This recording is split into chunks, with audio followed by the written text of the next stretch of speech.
Welcome back to my channel. আমি শ্রীপালি। আজকে আমি তোমাদের কাছে শেয়ার করব দুটো খুব সুন্দর ফ্রিজ ম্যাগনেট বানানোর আইডিয়া। আমি কিছুদিন আগে যাই পেস্ট্রির দোকানে, সেখান থেকে ডোনাট আর কাপকেক আমার ছেলের জন্য কিনে আনি। তো ছেলের এই ডোনাট আর কাপকেক খুবই পছন্দ হয়। তো সেই কথা মাথায় রেখে আজ সেইগুলোর আদলেই বানাবো ফ্রিজ ম্যাগনেট। আমি এই ফ্রিজ ম্যাগনেট পুরোটাই বানিয়েছি মোল্ডেড ক্লে দিয়ে। আপনারা চাইলে এই ম্যাগনেটগুলি বাড়িতে মোল্ডেড ক্লে অথবা ওয়ালপুট্টি ডো দিয়েও বানাতে পারেন। ঘরে বানালে এই ম্যাগনেটগুলো খুবই কম খরচার মধ্যে তৈরি হয়ে যাবে। শপিং মলে এই ম্যাগনেটগুলো একটু কস্টলি আপনারা পাবেন। আশা করছি এই যে ভিডিওটা আমি বানিয়েছি এটা আপনাদের খুবই ভালো লাগবে। একটা ছোট্ট রিকোয়েস্ট তোমাদের কাছে আছে, ভিডিওটা যদি তোমাদের একটুও ভালো লেগে থাকে তাহলে আমার চ্যানেলটা সাবস্ক্রাইব করে আমার পাশে থেকো। আর হ্যাঁ, নোটিফিকেশানের জন্য বেল আইকন অবশ্যই প্রেস করো, যাতে আমার সব ভিডিওর লিঙ্ক সবার আগে তোমাদের কাছে পৌঁছে যায়। ভিডিওটা তোমরা কিন্তু সবার কাছে শেয়ার করো। এই ভিডিওটা তোমরা পুরোটা দেখো, আশা করছি তোমাদের খুবই ভালো লাগবে।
এরপর আমি কিন্তু এর উপর ইউজ করব গ্লস বার্নিশ।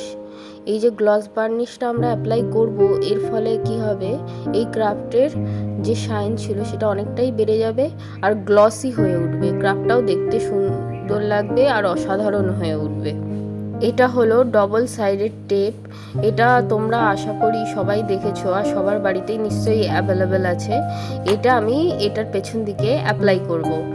অ্যাপ্লাই করার পর এই টেপটার এক সাইডে রয়েছে আঠা, অন্য সাইডে দেখো একটা সাদা কাগজ দিয়ে কভার করা আছে। আঠার সাইডটা আমরা ডোনাটের পেছন দিকটা অ্যাপ্লাই করব, আর সামনের দিকের যে সাদা মতন অংশটা রয়েছে সেটা রিমুভ করে নেব।